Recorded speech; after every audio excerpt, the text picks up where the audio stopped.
Character. It's a word we've heard and can probably define, but how often do we talk about people who display good character? A disciple is someone who looks, loves, and lives like Jesus, a person who displays good character and points to the one whom they follow.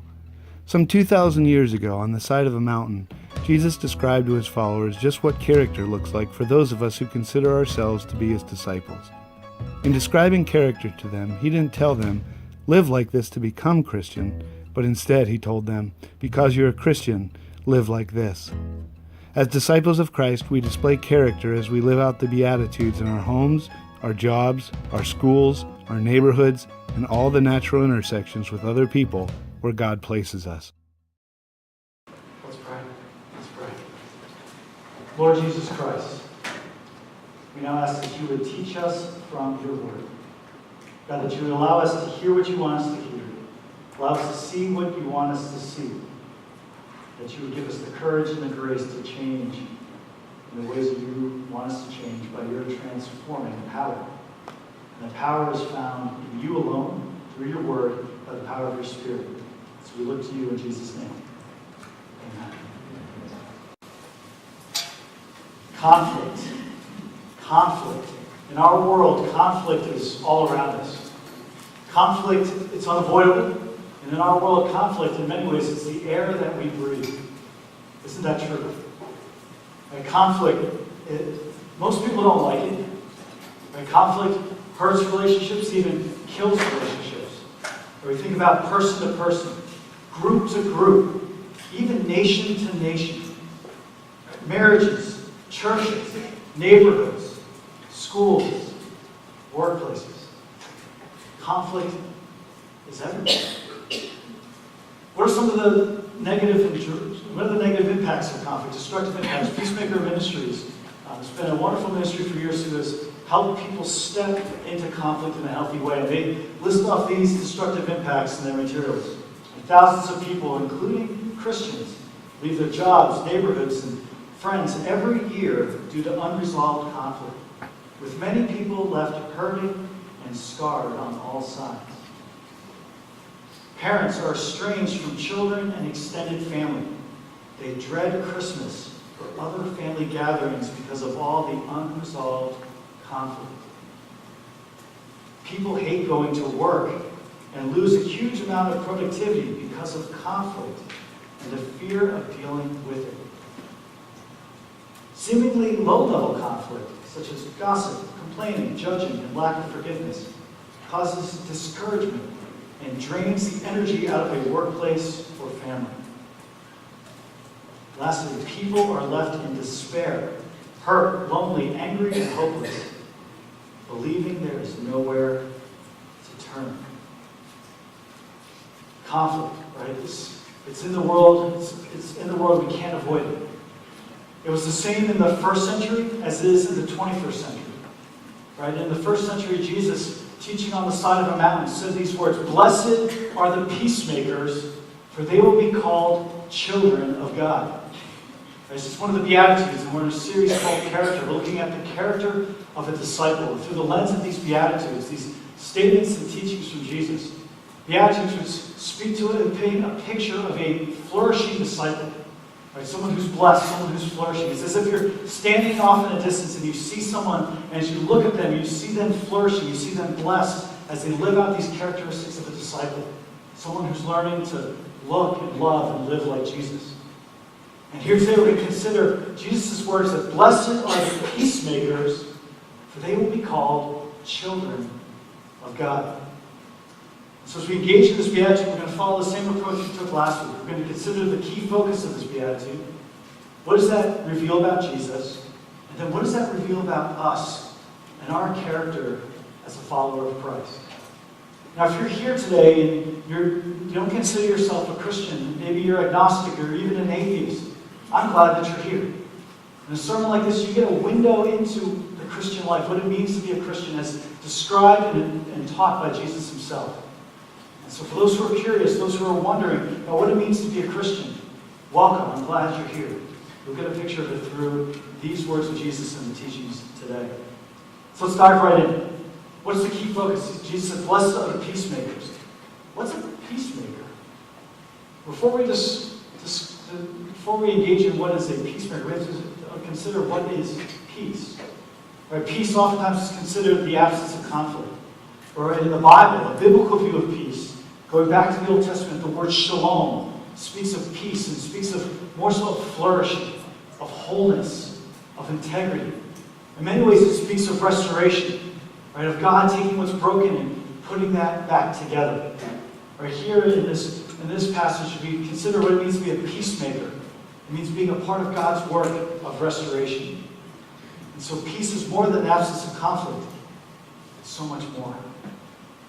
But as we began this sermon, there's no doubt that we engage and experience conflict, the tension of it, every day, in all kinds of relationships. So what are the causes of conflict? As you step back, as I've reflected and thought through and considered, even looking at Scripture, oftentimes conflict arises, right, when there's differences. And those differences, when there's not a sense of curiosity, instead of curiosity, it leads to contempt. And when there's contempt, it leads to a separation and conflict in that case. I see it all the time. And you have different individuals or different groups or even different nations. Right? Those differences lead to contempt, lead to conflict, lead to frayed relationships and damaged relationships. Other causes of conflict, right? The experience of hurtful words or actions that are not followed by confession or forgiveness or reconciliation. Those hurtful words and actions, when they sting and hurt a relationship, but there's no sense of reconciliation afterwards, it leads to more conflict. Another source of conflict are unrealized or unmet expectations or desires and dreams. The New Testament book of James in chapter 4. It's a very helpful description of conflict and where it comes from. James chapter 4, verses 1 and 2, we read this. What causes fights and quarrels among you? Don't they come from your desires that battle within you? You desire, but you do not have, so you kill. You covet, but you cannot get what you want, so you quarrel and fight. You do not have because you do not ask God. Here James shows us a root cause of conflict. He says, what causes fights and quarrels among you? It's easy to look at everyone else and everything else. It's their fault. It's someone else's fault. Here, James says, hold on. Before you look out there, look in here. He says, your desires that battle within you. There's something that you want but you don't get. Lots of times in relationships, you see it. There's expectations, there's desires, and there's even dreams. And if those dreams and desires and expectations aren't met, it moves to a demand. And then it leads to conflict. Unless those are expressed and discussed, and those expectations are clarified and clear, and there's negotiation, conflict arises. So what do we do with conflict? When you run into the tension of a frayed relationship where there's conflict, what do you do? And for most people, the extremes comes down to the old fight or flight response, right? When there's tension, they either resort towards fighting, or for others, they resort towards a flight, getting out of there as far as possible. A third option is to face the conflict, to step into that tension. Anyways, for me, this maps to the question to you this morning is, when it comes to peace, are you a breaker, a faker, or a maker? Right? When it comes to peace, are you a breaker? Are you a faker? Or are you a maker? Or what are these things? What's a breaker? When you break peace, when there's tension and there's conflict, you continue, instead of looking for peace, you're a breaker. You're one who brings more hurtful words, more hurtful actions, and you throw gasoline on the fire. Some people love a good fight. Right? They're peace breakers. It's not for a healthy outcome. It's simply because there's hurt, there's pain. They break. They want to break others when they face that tension. Others are fakers. Right? They face that tension. There's conflict, and they want to run away from that conflict, ignore it, hope it all just goes away. Right? Author and Pastor Pete Scazzaro, in his book, The Emotionally Healthy Leader, says this. He says, too much of contemporary church culture is characterized by false niceness and superficiality. We view conflict as a sign that something is wrong, so we do whatever we can to avoid it. We prefer to ignore difficult issues and settle for a false peace, hoping our difficulties will somehow disappear on their own. Anyways, I think this describes, instead of a peacemaker, a peace faker. Someone who wants to settle for false peace. So if you're not going to fight, if there's not going to be flight that you're going to face, meaning you're not going to be a breaker or a faker, the third choice is to be a peacemaker, or a peacemaker. And to face that tension, face that conflict. Why? For the sake of the relationship. If there's a relationship there, and there's tension, and there's conflict, instead of fighting and trying to break it off or to fake it and smooth it over prematurely, to actually step into that tension, step into that conflict. To do with humility, asking questions, and risking the outcome for the sake of the relationship. So that's the key focus of this Beatitude. So what does that reveal about Jesus? Right? Jesus, who is the ultimate peacemaker. He's not a peace breaker, he's not a peace faker, he's the peacemaker. And we see Jesus who reveals who God is. Right? The God who saw us in our situation as sinners, separated from Him, and decided to send Jesus. Jesus to make peace, to restore that relationship, that shalom, that flourishing relationship with God. He didn't have to, but He did. Right? Romans 5:1, the Apostle Paul writing to the early Christians in Rome, chapter 5, he says this. Therefore, he says, since we have been justified through faith, meaning since we've been declared innocent because of Christ, since we've been justified through faith, he says we have peace with God through our Lord Jesus Christ. Further on in verse 10, he says this. He says, for while we were God's enemies, we were reconciled to Him through the death of His Son. How much more, having been reconciled, shall we be saved through His life? But the bad news of the Bible is that, because all of us have sinned, all of us have disobeyed God by what we've done or haven't done, and gone beyond what He has given to us as His law and commands. All of us have to pay a penalty. All of us have sinned.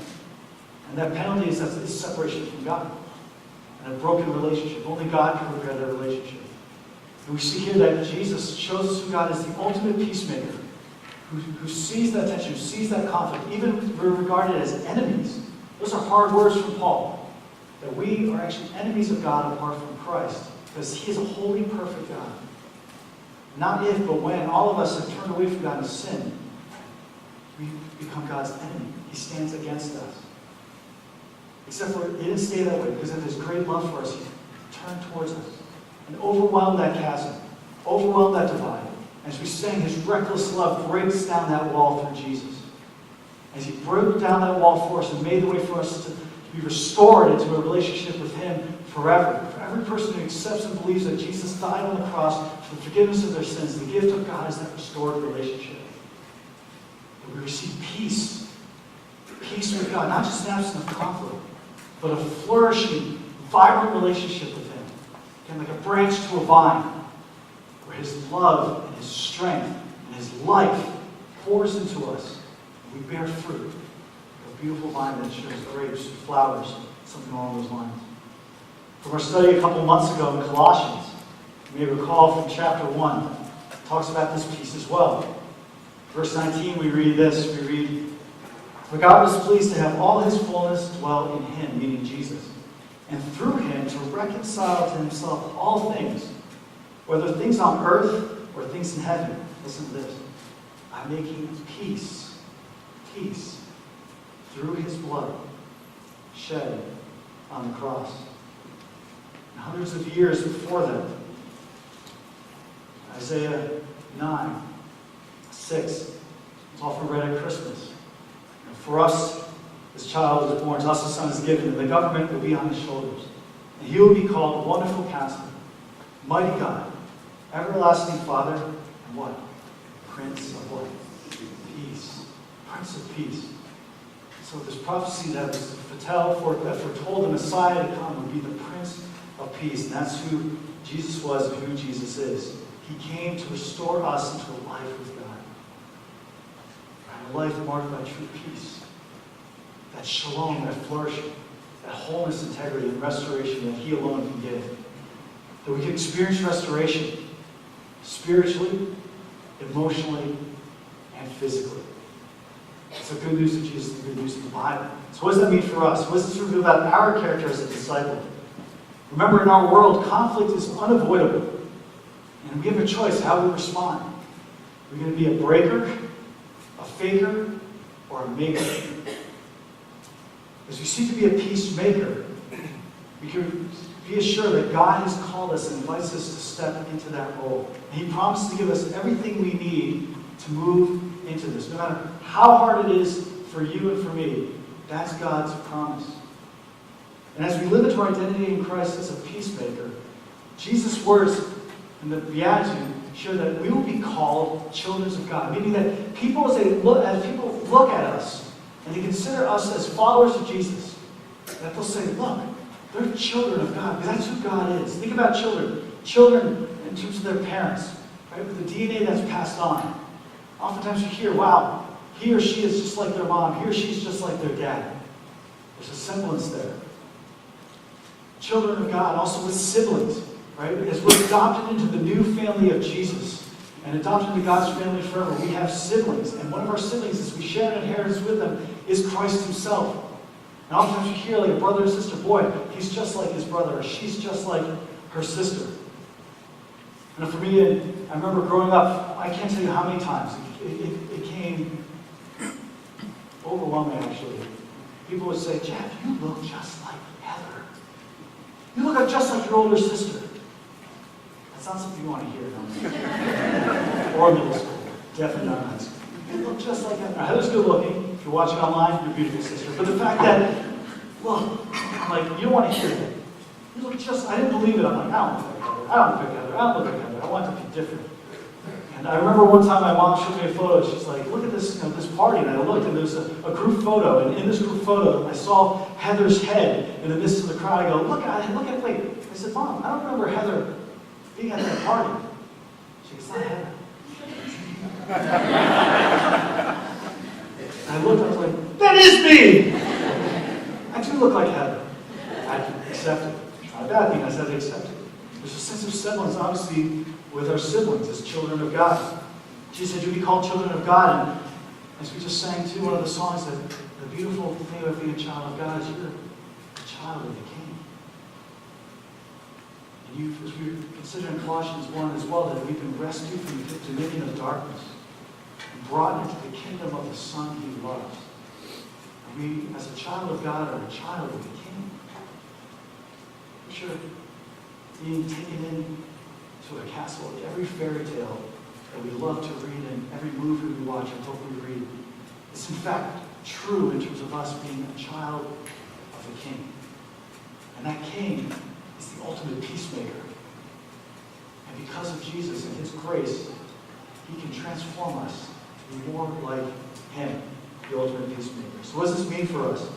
Well, our role is to seek to be a peacemaker. Again, not a breaker, not a faker, but a peacemaker.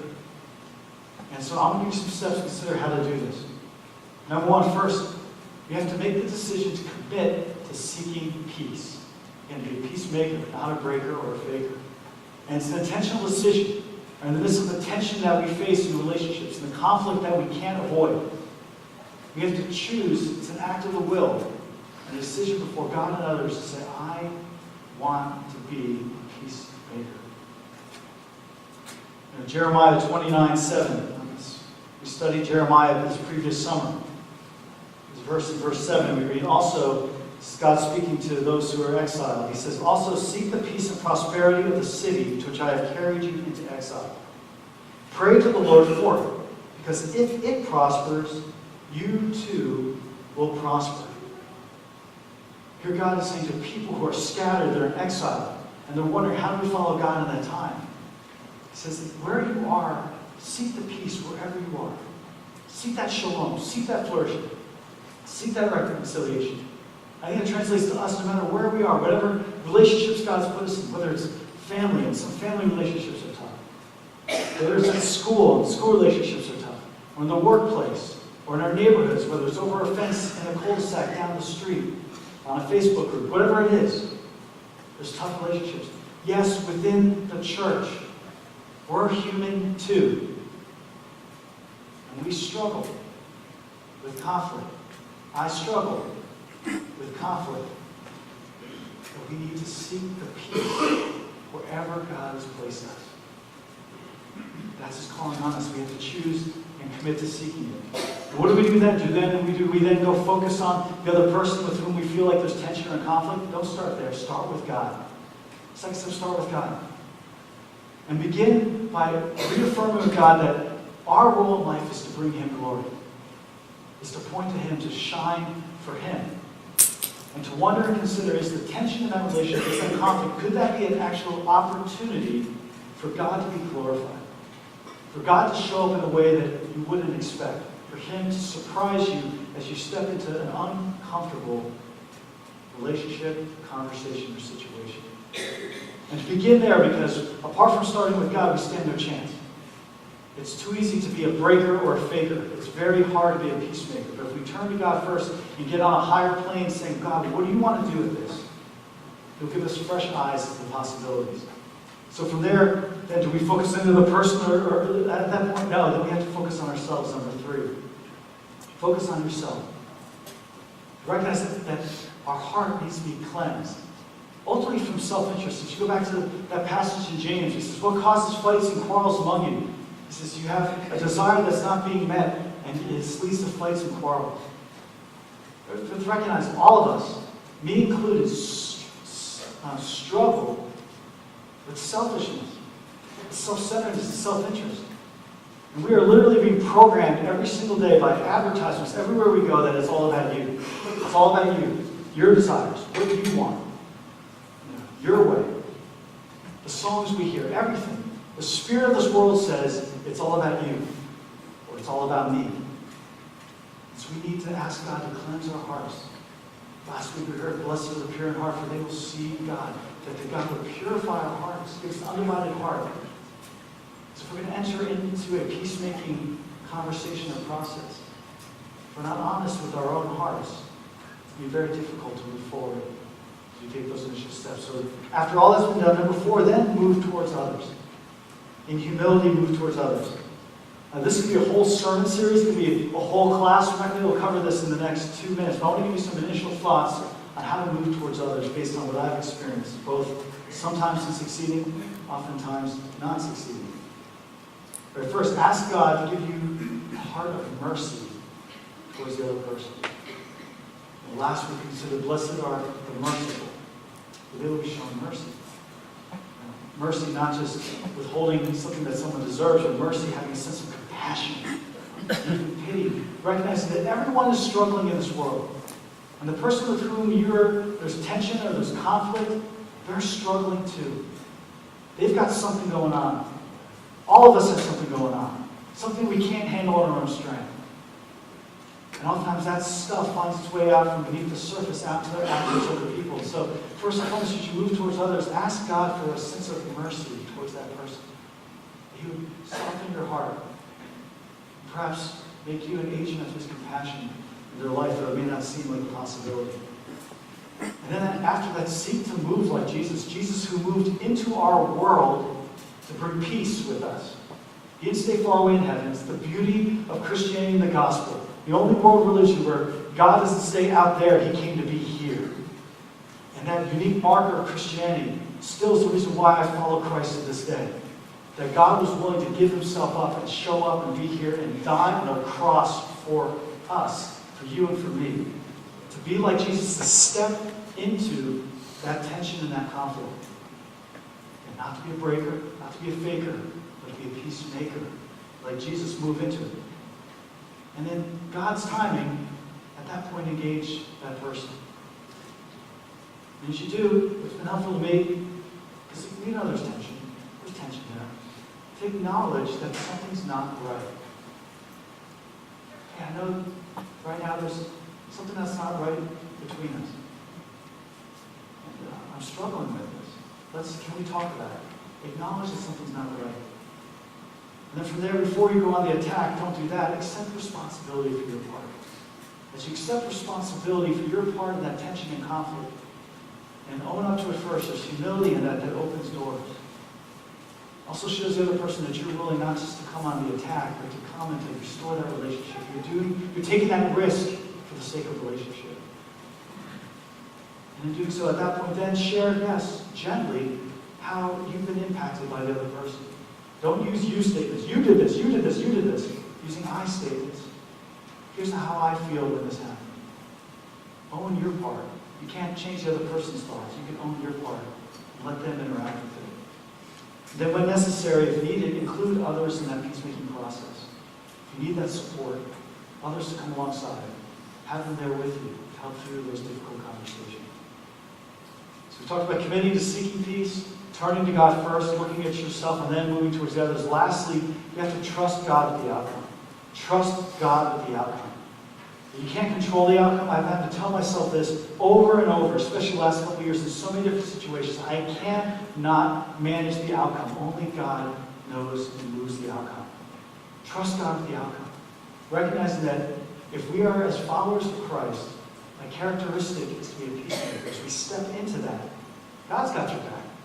He's with you and He's with the other person.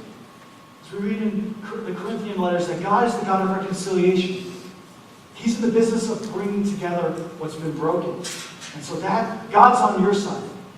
And He's on the other person's side as well to bring about that reconciliation. It may not come right away. And if it comes right away, it probably means you're smoothing some things too early, or there's some peacemaking going on. But over time, if you step into this, that you can be a peacemaker. So what does this mean for me? This has been a hard sermon for me to write.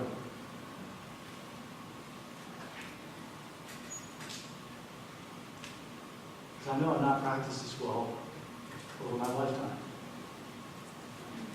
And as I just saw that this Beatitude was going to land on my plate to preach, now who am I to get up and preach about peacemaking?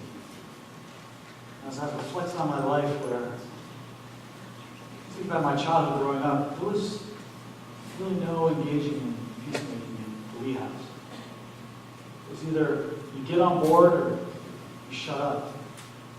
And conflict wasn't something that was seen as a healthy way to move a relationship forward. It was something to be avoided at all costs.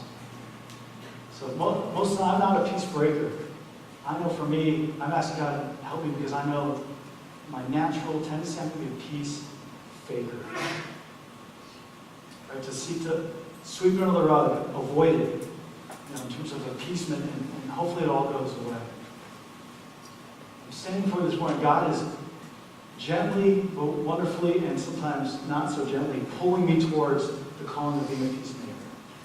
And let me tell you, the times when God's allowed me to step into those conversations, it's never been as scary as I thought it was going to be.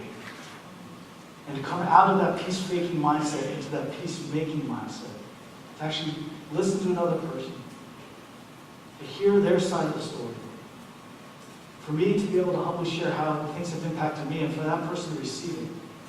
Has it always gone well? No. Has it helped in the long term? Absolutely.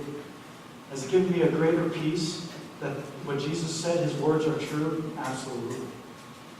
So my invitation to you is, no matter how hard it is, if you are ranged towards being a peace breaker or ranged towards being a peacemaker, God is inviting you towards the center to be a peacemaker with His help and with His grace. For us this morning, I asked you a couple of questions. How about you? What is your natural move in terms of when you experience tension and conflict? What's your natural move in terms of seeking peace? Are you a peace breaker, a peace faker, or are you a peacemaker? Where is God calling you to make peace now? What person? What group? What would change if you stepped out in faith and moved towards that person with the help of Jesus? What would change? I believe there's hope. I believe there's help from God. I also believe that as that occurs, as you step into that peacemaking, that a sense of renewed energy in life comes, because we burn way too much energy avoiding hard conversations and avoiding conflict. I know I've lived in that city. I've tried to move to the suburbs. I'm still living in that city all the time. So what is that for you? We're going to spend some time in prayer as we finish up this sermon. I'm going to ask God gently to bring to mind a person in your life with whom you need to seek peace. It may be someone in this room. He may be standing right here. It may not be here. It may be someone in extended family, someone in your workplace, school, or someone else. To start with one, and even if it's to pray, God, what do you have to do with me, with this person? It's an initial start. It could be a scary prayer, but it's a prayer that's rooted in ultimate freedom that God wants to give you. Because imagine if we took the words of Jesus seriously here. Imagine if we stepped out and engaged in these difficult conversations as a peacemaker. Imagine the healing and restoration that could occur. Imagine the emotional energy that would return to your life. And imagine what a watching world would think when they would see Christians seeking out peace as opposed to trying to break it or fake it. Instead, seeking God's help and God's help alone to make it. Blessed are the peacemakers, for they will be called children of God. Let's pray. Let's pray. God, we come to you, the ultimate peacemaker. Thank you, God, that you saw it fit to make peace with us when we didn't deserve it.